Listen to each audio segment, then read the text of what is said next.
This is Changhong Chu, Cho Changhong from Taiwan. My article is How does urban agriculture work as a key to organic in Taiwan? Background. Farming field next to urban area is highly reliant on city development. However, urban sprawl nibble at farmland constantly. The field converted to industrial or commercial usage not only decrease farmland accessibility, but also likely to pollute the environment. For a small country like Taiwan, only have limited space. Every inch counts.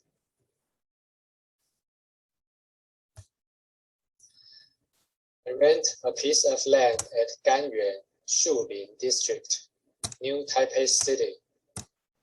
Gangyuan used to be a farming district, including a replanting area about 75 hectares, with population up to 49,000 something by 2019. The land I rent is about 1,400 square meters. Deduct 100 square meters for public area. The rest divided into 40 units, 33 square meters each, as an urban farm, and sublet to those willing to pay for growing vegetables. The rent goes to landlord is higher than federal subsidy, which makes more profit and drives landlord to rent out the land. This is my farm.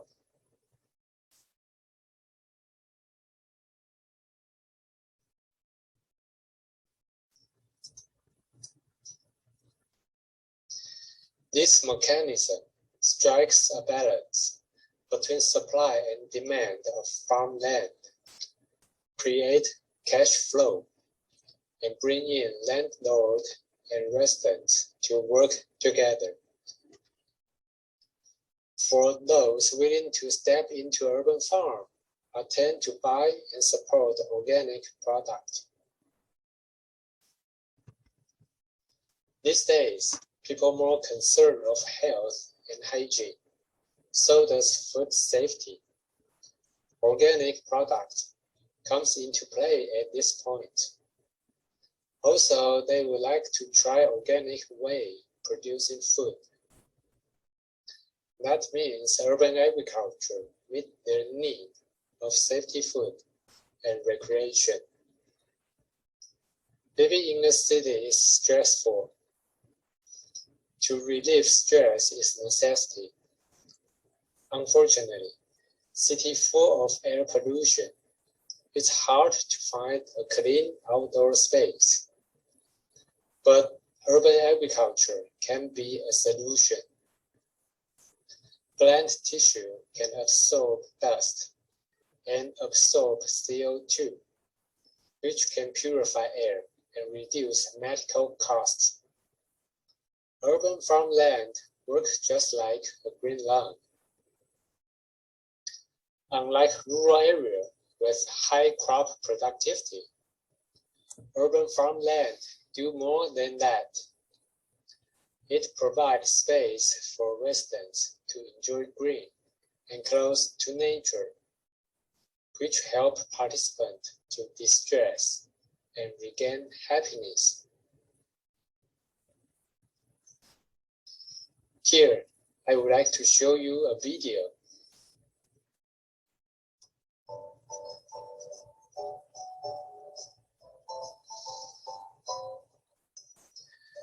This bird got hurt, not able to fly.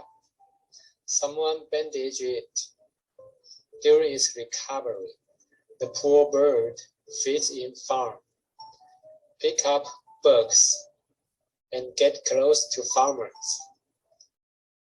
After recovered, it comes back every so often, really made itself at home.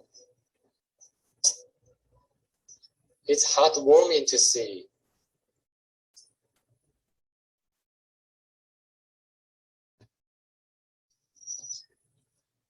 Besides, urban farmland doubled as education site that allowed students and kids go through cultivating and cooking process in order to value daily food, so kids won't take food for granted.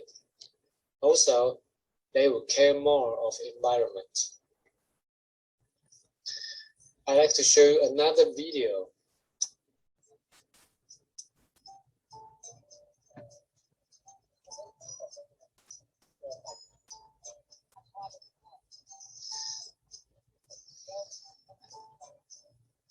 These students came to learn and harvest sweet potato.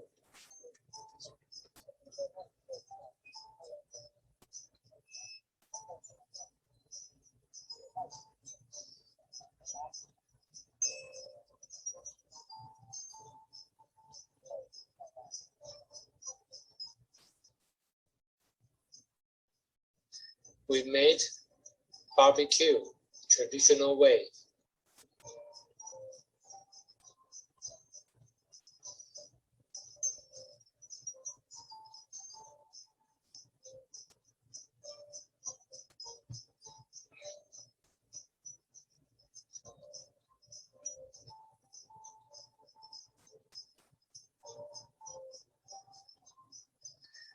These students seeing how sweet potatoes has been grown.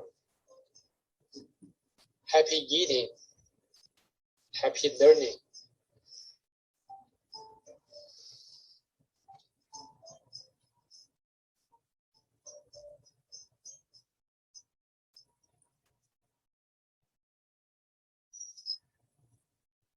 I hold farm visiting events, which bring in consumers to farm that connect people and land. These kids are harvesting radish.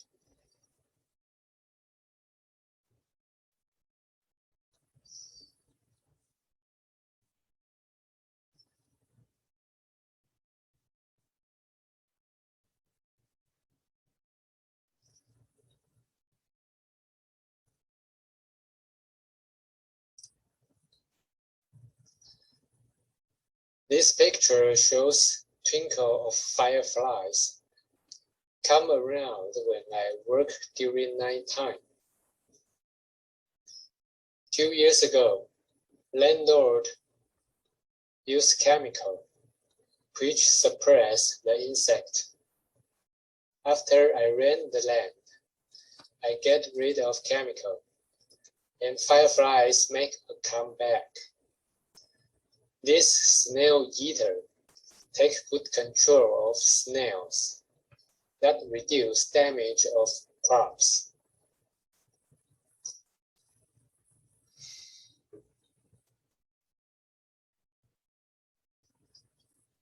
This is my contact information. You are all welcome to send a message. That's organic.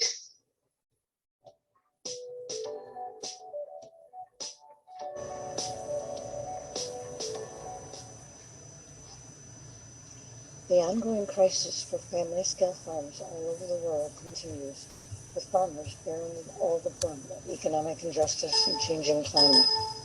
In every market, except community-supported agriculture, the farmers alone bear all the risk for their farming. If you sell at a farmer's market and the weather is bad, few people come to buy, so you take your produce home. If your farm suffers bad weather, drought, hurricane, or flood, you may lose your crops, your income, and your farm may not be able to farm the next year. With CSA, your farm's customers agree to share the risks and benefits with the farm and pay in advance of receiving their basket of produce. If the weather is great, Customers get more produce for the money they have agreed to pay for the season. If the weather is bad, customers get less, but they do not get their money back. The farmers can afford to keep farming. Once a farm has a group of supporters, there are infinite ways of involving them in promotion, in distribution, and even in farm work. Sliding scale payments can enable affluent members to subsidize lower income members. The farmer gets a decent price, and the customer pays less since there's no middleman. For the farmer, CSA offers the possibility of a broad group of people who genuinely care about the farm's survival and are willing to share the risks and benefits. Non-farmers have the opportunity to connect with the earth, know and trust the people who grow their food and support the local economy. I've spent most of my life and my energy helping build viable, solidarity-based alternatives to industrialized chemical farming through organic farming and community-supported agriculture. Inspired by the International Federation of Organic Agricultural Movement's principle of fairness, I have worked to create a community farm enterprise that allowed my farm partners and me to make a modest living and to enjoy the satisfaction of providing high-quality food for people who became our friends. With the support of CSA members and an active core group, we covered our cost of production and paid ourselves modest salaries with health insurance and a small retirement fund, which I truly appreciate now that I am retired. Even after my retirement, the active core group continues providing shares to members from a sister farm, Mud Creek, whose farmer had worked at Peacework. Peacework CSA is one of the oldest in the United States. 2021 is our 33rd season. In 1988, my farm partner and I agreed to run the farm as a commercial enterprise and make our certified organic farm our main source of income. We needed to sell direct so that we would have some control over the prices we received. Loyal supporters seemed essential, so we decided to start a CSA. I learned about CSA from Robin Van En, a friend and a visionary. I understood CSA as a flexible concept for a new farmer-leader connection, an alternative system of distribution based on community values. As an experiment, we proposed that everyone would contribute either both money and labor, either as a member of the core group, and you see a meeting here at the farm, doing administrative tasks, or helping with harvesting at the farm and distribution in the city. We set the share price on a sliding scale so that no one would be excluded because of inability to pay. The farm was already authorized to accept food stamps. So here you see members working at the farm, and the farm work turned out to be as popular as the vegetables, even when membership grew to 300 households. As the CSA became a more significant portion of our farm sales, we shared the farm budget with the members to educate them about the realities of farming. And this had an unexpected effect. Members were shocked at how little we farmers earned. The core became our best advocate for making the contract between the farm and the CSA members something more resembling a fair deal. This is a list of all the core tasks. There's so many ways to involve members in your farm. For the CSA, the most basic involvement is through customers agreeing to pay in advance for the food. Going a few steps further, a farm can invite customers to voluntary work days on the farm. Here's one at Brookside Farm. Helping with big tasks like planting or digging garlic, digging potatoes, or harvesting sweet corn. You can turn these harvest days into a festival, a party, and include a tour of the farm. So here's a potluck supper at Peacework. At Quail Hill Farm, all of the members pick their own shares. Greater involvement can take the form of creating a core group of CSA members. So here's the core group for Fair Share Farm. And the core can be advisory, helping the farm keep in touch with customers' needs and desires, providing guidance in setting prices or in making important decisions, such as whether to expand or contract the farm to purchase land and equipment, and how to raise the needed funds. All the core group can be much more active, like the core group for fair share or piecework. The piecework core had 28 members. We trained 2 people for every job. And if anyone complained that a job was too big, we split it and brought in another person to share that job. Core members oversee distribution, and this is what distribution looked like in better days before COVID. And this is how it looks like during COVID, with everybody wearing masks and everybody spaced out. Core members signed up other members and scheduled their work at the farm and doing distribution, and core members helped recruit more members for the CSA. We also had core members who found other crops that we didn't grow, and this continues today, where our neighbor Deb Austin is selling mushrooms to the members of our CSA. So each year, the farm presented a budget to the core group at our January meeting, and over 75% of that budget was just the salaries for us farmers and our interns. But together we would decide with the core members how many shares we would need in order to cover the budget and how much each member would have to pay. Some years we offered 2 different budgets, and the higher one introducing a new benefit for the farmers. The core members would then vote on which budget to accept. It was deeply affirming to hear our customers discussing why they should charge themselves more so that we could be treated more fairly. And in this way, we added health insurance and a small retirement fund. Running our CSA as a cooperative with our members, we were all also learning the skills for a truly participatory democracy.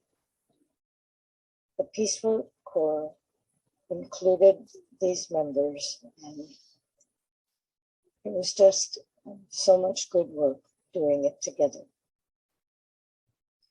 Here you see Suzanne Wheatcraft in the middle. She was a member of our core group for over 20 years, and this is how she sums up the benefits of CSA for members. It's an important connection to what we all are about. That is the big we, humans. We eat food. Food grows in the ground. Farming makes that happen. Also, I like it that pickup is always already on my calendar every week. I like that I don't spend a lot of time making food choices. I like it that I'm not trying to get the lowest price possible from some poor farmers sitting at the farmer's market on a cold, rainy Saturday morning, trying just to get rid of all that produce that they already picked, packed, and transported because there were no customers that week. I hate to spend money where I see no value. I never buy new clothes. I don't go to the mall. I reuse my plastic bags. But I do believe there's a big difference between price and value, and CSA offers great value. I wish that farmers were braver about asking more of their members. Live Power Community Farm in California had their members do the entire distribution.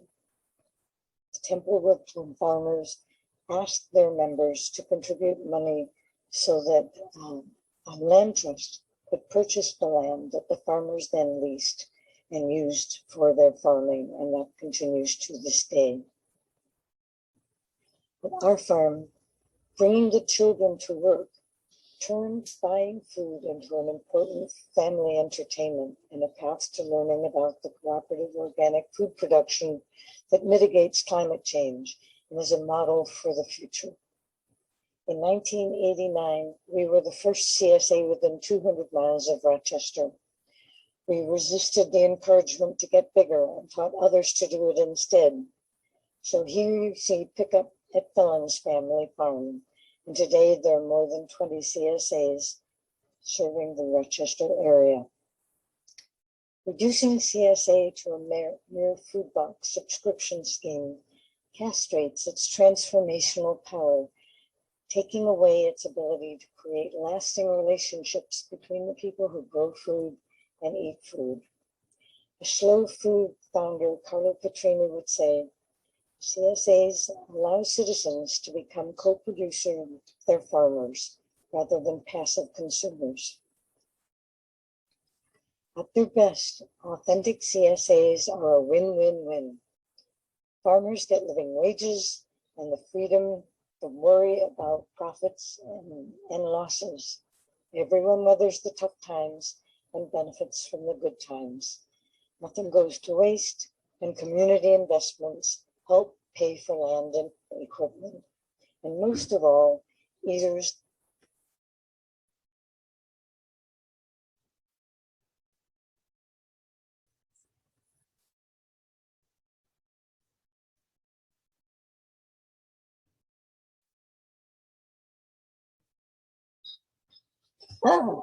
Okay, so from Taiwan. okay, so we're gonna officially start, but first I have to start the recording. I hope it's fine for all of you. All right, so will be recorded for future generations.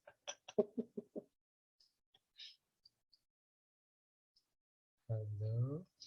So here we go, and welcome to this session of the Organic World Congress on the how to build bridges between farms and cities. My name is Eric. I'm from IFAM Organics Europe, and I have a pleasure to moderate a session from the beautiful city of Rennes in the region of Brittany in France. And as you might have heard from the opening ceremony, the mayor of Rennes actually announced that they have plans to double the land dedicated to agriculture in the area of the city as you know, commune. So they will purchase 300 more hectares as part of further developing urban agriculture and organic agriculture as well. So I'm, as a French person, I'm very happy to be here in person, to be lucky to be here in person for the Congress. And I want to thank our two presenters, Elizabeth from the US. I have many questions for you as well. And Cheng Hung Chu from Taiwan as well. Welcome, Cheng Hung. I'm glad that you managed to join us at last. We have more people who are supposed to join, but I guess maybe some of them are still a bit lost and trying to find the link, or maybe they started the video later and they will join later as well. Because I think we have a third speaker, Slamet from Indonesia, who is also supposed to present to us their initiative in Indonesia. So I hope he will be able to join us as well in a minute. So, but let's start the conversation. I mean, I very much enjoyed both your presentations. Maybe just before I ask a question to Elizabeth, Chang Hu, can you hear us? And are you able to speak as well? Yes, I can hear you guys, but I just don't know how to. Hello, can you hear me? Hello? Hello, can you hear me? Hello?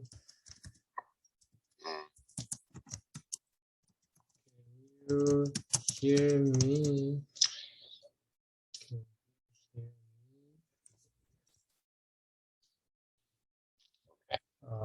I cannot hear Cheng Hung, so I hope it's just a temporary problem. Hello. Okay, but yeah, let's start with your experience, Elizabeth. I mean, I was quite impressed that you started community-supported agriculture in 1988. I think there were probably not so many of you at the time. Maybe you could explain to us again, you know, what were your your motivations really in starting this, and maybe what were your inspirations at the time as well? Well, in the 80s in the United States, there was a continuing farm crisis, of farms going out of business. It continues to this day. Thousands of farms are lost every year. And so people who are doing family scale farming were looking for solutions. And I heard about community supported agriculture from Robin Van En, who started one of the first CSA farms in the United States. I had also read Booker T. Watley's book on how to make $125,000 or $100,000 on 25 acres. And he wrote about creating a subscription farm where people, all the subscribers would come out and you pick. But what CSA added was the members would share the risk. So they would pay, and if the weather was good, they got more. If the weather was bad, they got less, but they wouldn't get their money back. And to me, that sounded like a great idea, because my partner and I were running an organic farm in New York State, but we were already under severe competition from cheaper organic vegetables from California. Conventional vegetables from California had pretty much wiped out many of the conventional small-scale vegetable producers in New York by underselling and by telling stores that if you want our vegetables in the wintertime, you have to buy them in the summertime, even if you prefer to buy from local farmers.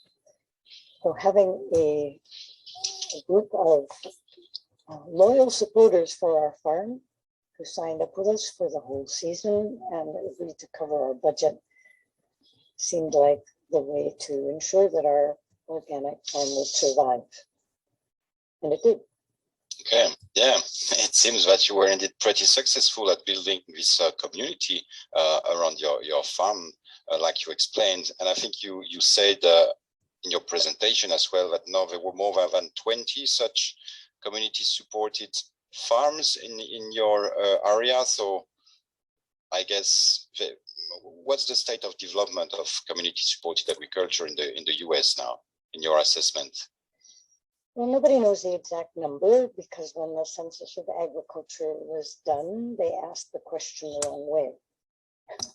They asked if you contributed anything to a CSA rather than was a CSA your main enterprise or a major portion of your enterprise. So there are lots of farms that sell one or two crops through somebody else's CSA. So we have no idea how many there are, but there are probably by now something like 10,000 CSAs throughout the United States. And through COVID, CSAs did extremely well. Because as you saw in the slide where the members of our CSA were all masked and spaced out, picking up their shares, CSAs were very quickly able to figure out how to safely provide food. So last year and this year, signups for CSA went faster than ever before, and farms that had not done CSA before have started doing it. So I think CSA is alive and well, and more people recognize the importance of buying and supporting local organic farms than ever before. Well, that's great, and I must say that's what I heard from all organic farmers in Europe as well. You know, who's involved in CSAs, in direct sales, did very well, and there was even more interest from people, you know, on the organic food and small scale agriculture as well. Okay, let's try and sort out these sound issues. I don't have control over your microphone, Chang Hung. Yeah. So I'm not. Yeah. I don't know what to do. What I'm going to do is maybe, as suggested by Ivana, just try to take her off stage, and see if it makes a difference, because I'm ready to try anything at this stage. So I will try. All right. And Okay. But let's see, share my screen. yeah, it's. Can you activate your microphone or camera, Chang-Hung, now? Yeah, I'm trying. Well, while they're struggling, I just wanted to mention that I've been to Taiwan twice, invited by people who were trying to develop more organic farms in Taiwan.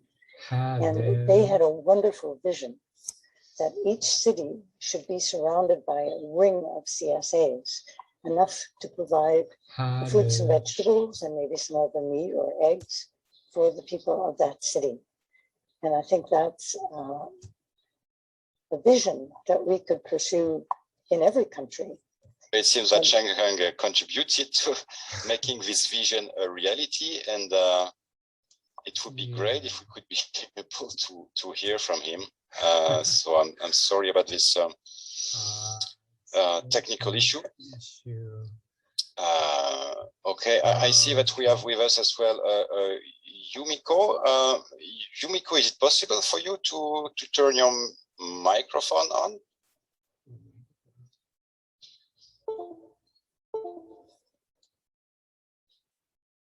Doesn't look like it. Okay. But we were able to hear Ivana. Yes, I must say I had the same experience in other sessions. Some people had no problem putting their camera and microphones on, but others, it just didn't work. I'm sorry about that. I mean, I told the organizer already, but yeah. Okay. Well, maybe Chang-Hung, you could write some comments into the chat, and we can read them. Yeah, that's a very good idea, and same for Yumiko. If you have questions or contributions, I mean, yeah, let's use the chat indeed. Thank you for this suggestion, Elizabeth. And yeah, I was quite impressed by your presentation as well, Chang-Hung. And yeah, I had the same question as well. I don't know to what extent it's going to be easy for you to reply through a chat, but indeed, what was your inspiration? I mean, that might be my first question to you. Can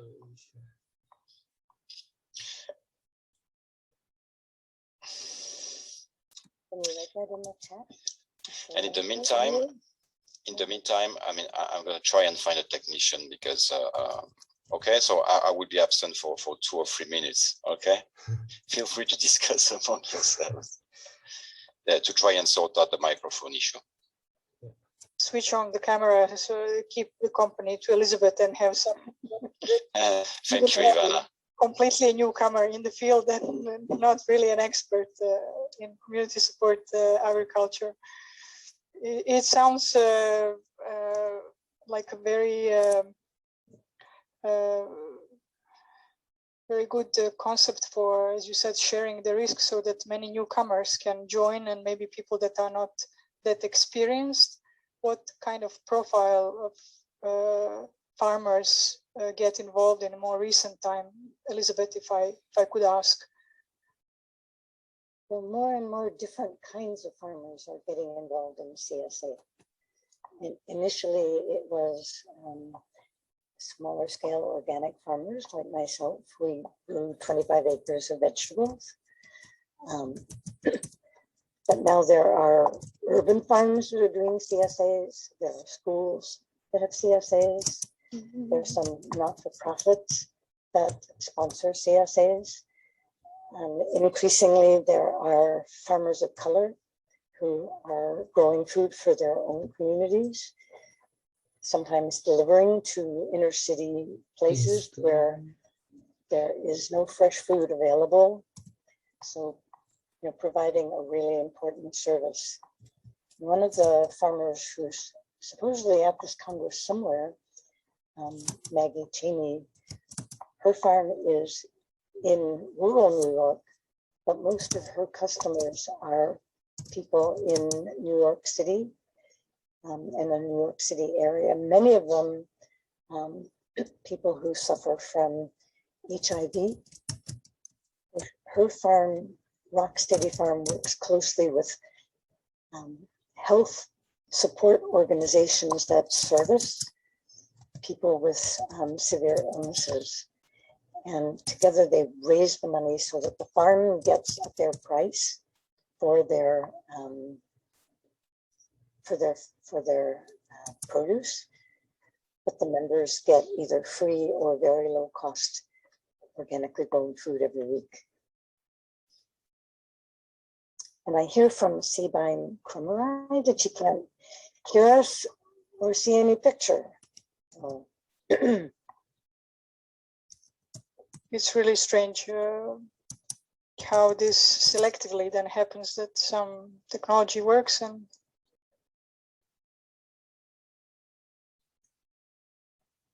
but I would say in the United States, where there are hunger and malnutrition is very severe, organic farmers have really been able to develop many ways of providing their food to low-income people by working with the government-sponsored nutrition programs, by raising money, by getting money from health services to pay for shares. So we've been very innovative in that way so that the farm can get a fair price, but lower income people and people of color, people who are sick, can benefit from the food that we grow. How the system works precisely. Sorry for asking, this might be something that I should read separately, but maybe just to understand it better as we are in the same session, and I'm really interested. Well, at the beginning of in the wintertime, CSA farmers do presentations and get people to sign up and pay in advance for at least some of their share. Oh, and there, Cheng Hui has answered. My inspiration throughout farming is that farmer can find a balance between economy and environment, even though it's not too easy. Yeah, I mean, that's really the kind of inspiration that started me out too. That organic farming was a way of being able to make a modest living. I really liked what in the previous plenary session where they talked about the logic of frugality and a circular economy, that's what we need to develop. The members can be frugal and the farmer can be frugal. But our members discovered that most of them made more than us farmers did, and that shocked and upset them. So they agreed to pay us more. And that kind of fairness is really what we need to establish in order to have a truly sustainable food system for everybody. Thank you. And I mean, it seems that the people in your community are quite very much involved in what you do. I mean, you said they're helping with the distribution of products as well. They come on the farm, and I know that in Europe, you know, in some CSA, that's also the case. Sometimes they pick up themselves. I mean, they do the harvest themselves. You have other system where, you know, the involvement is it takes less commitment. You know, you get your basket from your office. You just always pay the farmer so that he's got a regular income, like you said. You know, whatever the result of the harvest and things like that. So, do you think this flexibility in the? I mean, there are many different forms of community-supported agriculture. Is it an advantage according to you? I think that flexibility is essential, and I've avoided trying to define CSA in too much detail, so that each farm and each community is free to take the basic idea of non-farmers supporting the farmer in farming and then develop it as they can. And the book that I wrote together with Robin Menon, Sharing the Harvest, what we tried to do was write out all the different ways that we could learn about from different farms doing CSA, all the different parts of it. Growing the food, distributing the food, participating with members, so that other farms could take those ideas and use what was good for them. And there's an international CSA network, Urgency.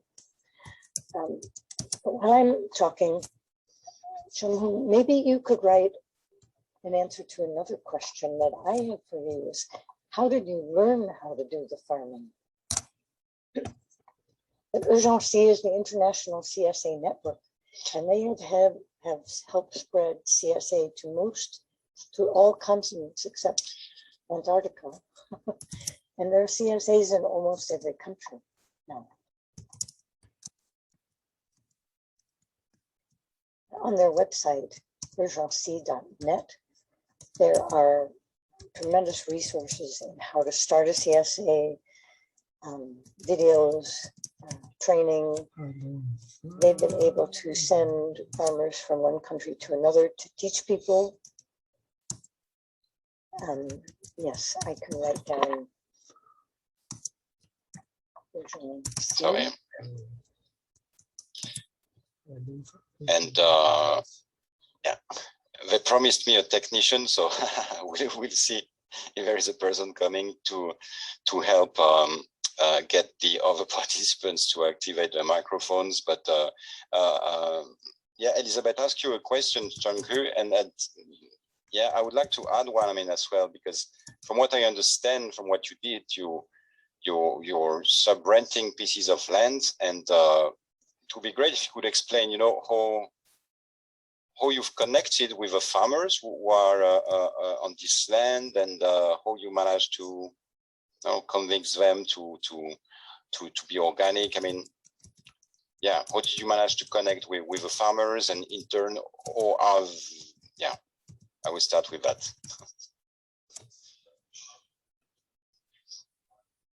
Well, Yumiko has a question about young farmers in Japan who are interested in CSA. And my message to them would be, do it, jump right in, but make sure that you get community support for what you're doing, because you are providing an important social service. And I know that in some of the provinces of Japan, the local government pays for interns to get trained on organic farms, as long as those people commit to farming in that province. Find out about those programs. There is a Japanese Association for Organic Agriculture that has access to those resources. Get in touch with them. Be part of a network, because that's how you can get the support and the training that you need in order to be successful. Don't just try to do it on your own. Indeed, that's a very important message. Ivana, since you have a microphone with which you can activate, it seems, do you know if to what extent CSA is developed in Denmark? You're based in Denmark, say, right? I was actually just thinking about it, because we are part of Aarhus University, so we are in the rural part of Denmark, not in the Copenhagen side of Denmark, to explain it that manner. And I'm actually part of, now I understand it's some kind of CSA, even though I've never thought it is a precise model, but we do buy a certain local production from the organic farmers. And in the recent period, since maybe 1.5 years, it has become more and more complicated actually to have the production. The farmers said that they couldn't secure enough of seasonal produce we are not that many families, maybe 20 families that regularly every bi-weekly buy a larger bag of vegetables. But it has it has declined, I think, which is very surprising because we are in the rural part of Denmark, and I think more and more large-scale purchasing is taking over. This was a really small and excellent initiative, but I would be inclined to think that in Denmark there are many innovative ways of how the local chains are connected to the producers. So maybe not the most knowledgeable to list them, but organic is highly valued, and the population is 99% of people know what organic is because there is a Danish label that is distinct with the European label, so people can recognize it. So I think that maybe Elizabeth knows better if a part of the international network, if there are representatives from Denmark, but I would be certainly positive that there are many local communities working in this manner. Well, in Denmark, you have Astederen, I'm not sure how it's pronounced, but that started as a CSA farm, but now is a network of farms and has something like, I don't know, 20,000 customers. By not just the vegetables, but entire meals, including the spices that have to go on it. They have a chef who designs the diet for people. It's pretty amazing. But Chaman says, I learned the variety way. I did roofing, farm stay as a volunteer. I took a course of cultivating. Also, I Googled what I need to learn. He was impressed by CSA and has a question for me. Since the decision is made by the core team, how does the team deal with disagreement or even confliction? That is a great question. I think every enterprise has to have a conflict resolution process where people agree not to say nasty things about one another behind one another's back, but speak directly to the person that you disagree with. And if you can't settle it between the two of you, there should be some person or group that meets with you to resolve the conflict. So in our CSA, the core group did that. We were able to talk out differences, and there were never tremendous differences about how to run the CSA, because we divided decisions really clearly. That decisions about how to do things on the farm, how to plant the seed, where to buy the seed, how much to grow, was made by the farmers. And decisions about the CSA, what should go in the share, how we should distribute it, where it will be distributed, how people pick up their shares. Those were all decisions that were made by the core group of the CSA, and any member was welcome to participate. So that's how it worked. Very good. I'm making an interruption because I was promised that some technicians will activate the option. So maybe if the others can try to activate the microphone, maybe it's working now. Or camera. Hello, hello, hello. Hi. Okay. Hi. Can anybody It doesn't hear seem me? to be the case for now, but I was promised that something is going to be done in the next minute, so we'll try again.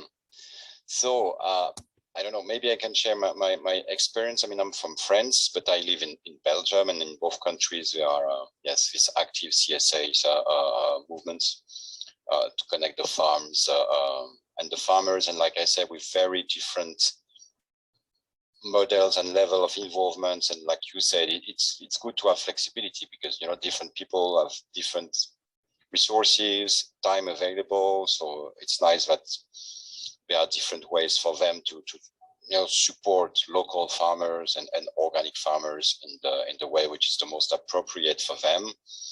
And I see that in Brussels, the cooperative model is spreading a lot now. Not only directly with the farmers, but at building the food stores, cooperative food stores where consumers themselves are involved in running the store, but in the choice of, you know, which products would be in the shelves, in contact with the farmers as well, is developing too. So, so yeah, this is something which is quite promising indeed. Well, some of the CSAs in the United States are co-ops, where several farms work with one another to provide shares for a group of people whom they recruit to be the members. And I think what was done with CSA in France was absolutely brilliant. The farmers who got the idea renamed CSA AMAP, Association pour le maintien d'une agriculture paysanne. Your French is very good. I'm impressed. And, you know, peasant agriculture is understood in France as the agriculture that provides the food for the wonderful French cuisine. So I think the French people have wanted to turn and become and something similar seems to have happened in China, where it spread very quickly and has the support of the ecological wing of the Central Committee of the Communist Party, who see CSA as a way of empowering peasants and connecting peasants with loyal supporters in the cities. So every country has to develop CSA in a way that matches their culture and their cuisine. Yeah, no, and what we're trying to do as well is to you know, further involve local authorities as well. In Europe, there are some countries like Italy which have developed the concept of biodistricts, where, you know, you have partnerships between the local authorities, the local farmers, the local industry, the tourism office. I mean, all these people to try and use organic farming as a way, you know, to take better care of their environments, but also to provide a new dynamism in the rural area and new economic opportunities as well. And yeah, this is working very well, especially in Italy at the moment. But you have other territorial approaches which are developed in other countries like France, and which are quite promising as well, and where, you know, community supports in agriculture plays a role too. You know, I saw sometimes by linking the schools, you know, with a farmer which is growing vegetables for the school, and the land belongs to the commune. And things like that. So, you know, in terms of scaling up CSAs with the involvement of local authorities, it's something which might be a promising approach as well. And I think you mentioned all those ideas are great. There's a question in the chat. The link of the CSA movement is ideas and thought of organic pioneers like Rudolf Steiner or Masanobu Fukuoka.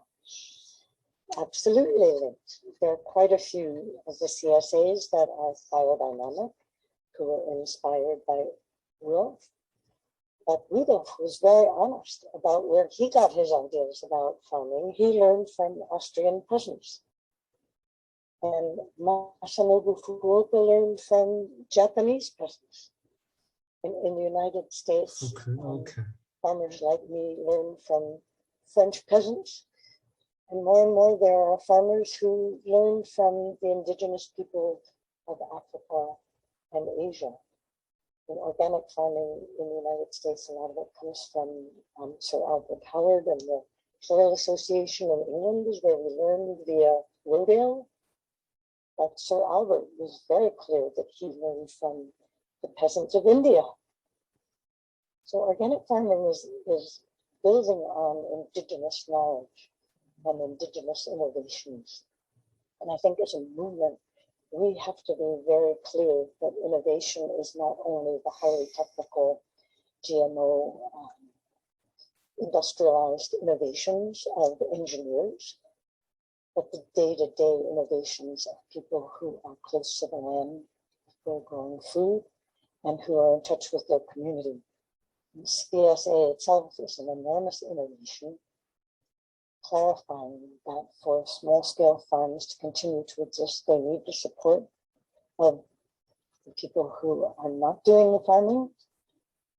The very first, one of the first two CSAs in the United States is Temple Wilton Farm. And they consider everybody who is connected with their CSA a farmer. And the farmers who are farming are the active farmers, and everybody else are the inactive farmers. But they all share in supporting the farm. And I think that's the core idea of CSA.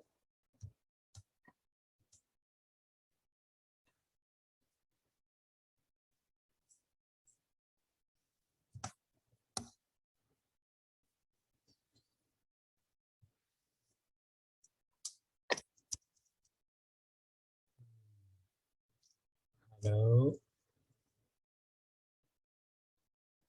Hello. Hello. Hello. Can anybody hear me? Hello. Hello.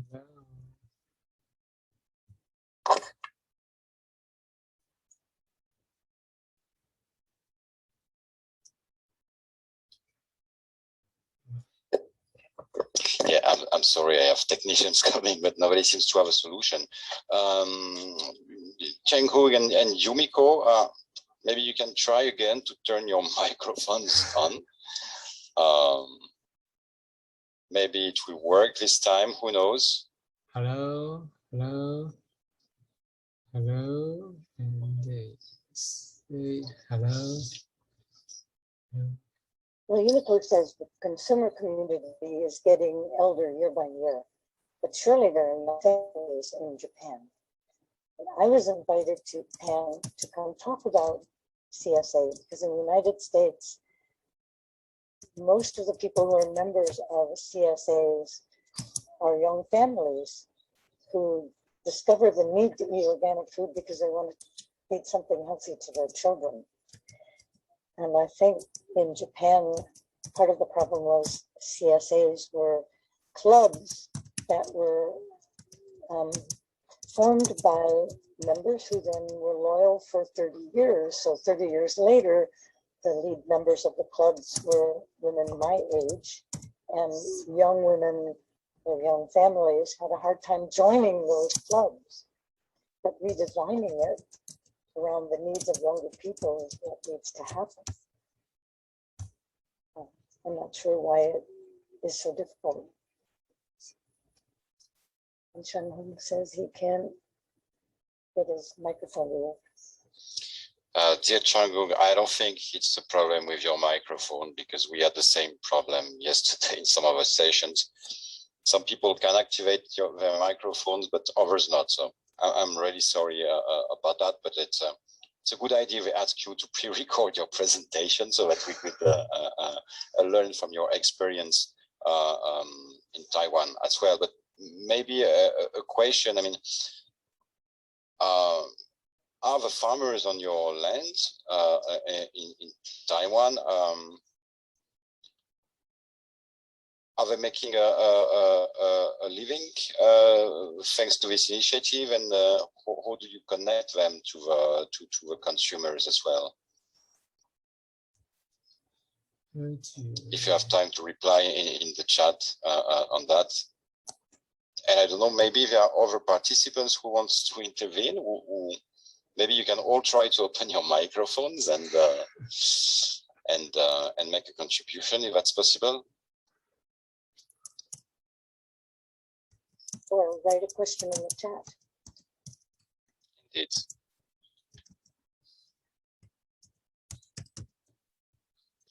So maybe in the meantime, Elizabeth, you can tell us about urgency, because you said, you know, there is this global organization promoting community-supported agriculture.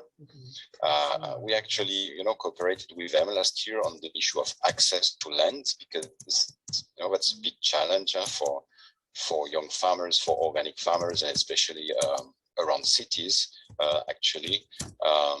Can you say a bit more about the action of urgency at the international level and how they're trying to, what they do to try to further develop community-supported agriculture? Well, Urgency invites CSAs and CSA networks in different countries to become members of Urgency, and they have networks on all continents now. There will be an international CSA symposium conference, which I hope will not have the technical difficulties that we are suffering from now.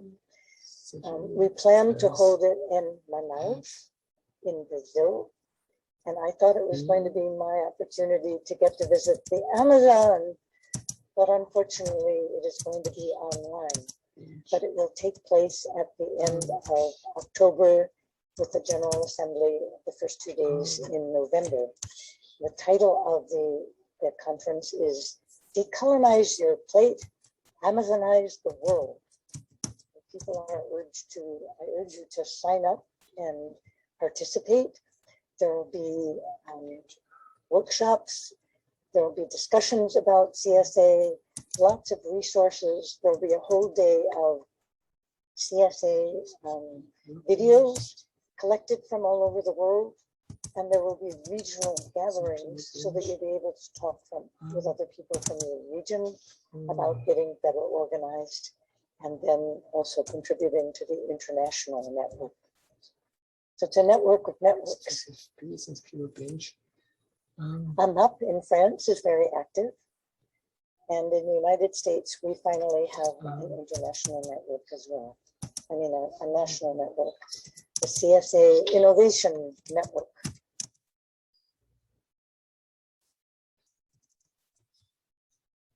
Okay, we'll have a good bus ride home, Susanna. Thank you very much. I'm sorry, we are a little bit outside the city, so I have few opportunities to get home. And real pleasure, best wishes for all the work. Thank you for inspiring with new knowledge. Thank you for joining, Ivana. Good to meet you. Likewise, greetings to the whole team. Those who cannot hear as well, cannot speak also. Thank you. Bye-bye. Be well. Bye. And I mean, you mentioned land trust as well. I think in your presentation, Elizabeth, and I mean, like we said, I know access to land is a key issue and it's a key challenge. You know, who owns the land, the price of land. It's very high in many parts of the world, and farmers cannot access. And there is indeed this model of land trust. Maybe can you say a bit more about that, and what's their contribution, or what should be the contribution for supporting CSA? Well, in the United States, there's a network of land trusts pretty much in every state. And when the man who we were renting our land from died very suddenly, some members of our core group were also members of the Genesee Land Trust, and they proposed that we join together and raise the money so that the land trust would buy our farm and then lease it to us as the farmers, and that's what we did. So the farmers didn't have to be burdened with big debt to borrow the money to buy the land. Members contributed within a year roughly to buy the farm and then leased it back to us. And that's the kind of support that the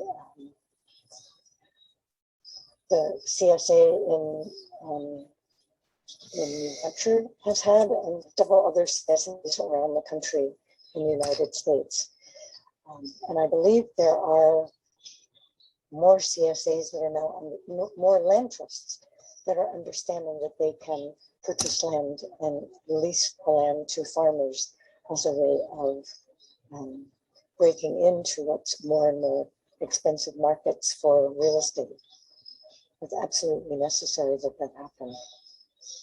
Okay, yeah, I mean, yeah, there are such land trusts in Belgium, like Terre de Liens, or in France as well. But is it something that is this system of land trust, does it exist in Taiwan as well, Changhung, or in Japan, Yumiko? maybe you could just say yes or no for the chat. A land trust is a not-for-profit that raises money from members in order to preserve farmland or open space, or in some cases, a land trust will purchase land in an urban area, and then people can get a lease for a house, and then the land trust continues to own the land, and when the person wants to sell the house, they won't make a big killing on selling it. It will remain affordable for other lower income people to be able to buy a house. So it looks like land trusts are fairly new in Taiwan.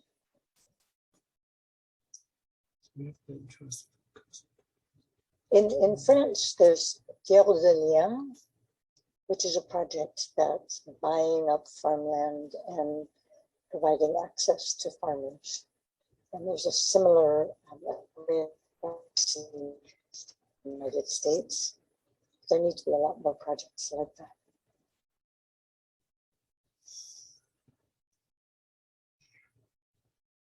Eric, now we can't hear you anymore. Okay, that was my fault in this case. Who are the members of the land trust usually? Is it mostly individuals who chip in a bit of money, or is it also institutions, other foundations? In the United States, it's individuals who are members. It's only individuals, okay.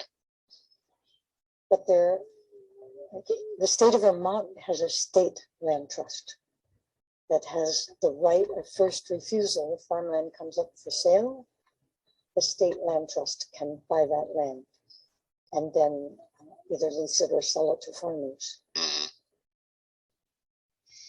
Okay. Good. Okay. There was a message from the technician in the chat, but we only have a few minutes left now anyway, but yeah. So Yumiko says that local governments gather farmlands, but it's not smooth for new farmers to get farmland. Yeah. Yeah. Mostly they rent and don't buy. I think it's okay to rent if there's a good lease. So a lease that makes for a fair deal with the farmer and gives long-term access. Renting for 1 year is no good for an organic farmer. We need a long-term lease. The lease that my farm had was a 25-year rolling lease. A rolling lease is a lease that turns over every year so that we continually have 25 years ahead, as long as we didn't violate the conditions of the lease. That was when the land was purchased by the land trust, right? Yeah. Not before. Okay. Yeah, and this is where, like Yumiko says as well, you know, local governments can have a role as well by, you know, purchasing land in their own territory to and make it available for you know, young people who have a project of becoming farmers and organic farmers as well. Yumiko, you should check out the NGO in the United States, Land for Good, because they have examples of contracts and leases. Land for And also Terre de Liens in France, which I believe does the same kind of thing. Land for Good, an NGO, yes. NGO. A not-for-profit in the United States. I think if you Google it, you'll find it. Indeed. Okay. Yes, indeed. Land for Good. And maybe I can write Terre de Liens as well, although I'm not sure they have, I'm not sure if they write in English, but yeah. Okay, well, I'm sorry again about this technical issue, but I must say it was a pleasure being with you nonetheless during this short time, and I especially want to thank, of course, Elizabeth for sharing your experience and animating this discussion together with Ivana as well. So thank you, Yumiko, for your comment. I mean, I'm glad that you enjoyed it despite not being able to see you and hear from you live, and same for you, Chang Hung. Thank you very much for sharing your experience in Taiwan. It's quite an impressive achievement as well. So yeah. So well, I will send you the emails of the people who brought me to Taiwan, because maybe you should connect with them. Maybe you're already connected. Thank you, Eric, for conducting this. Thank you, and thank you once again, Elizabeth, and everybody. Okay. Bye-bye. Okay, bye. Bye.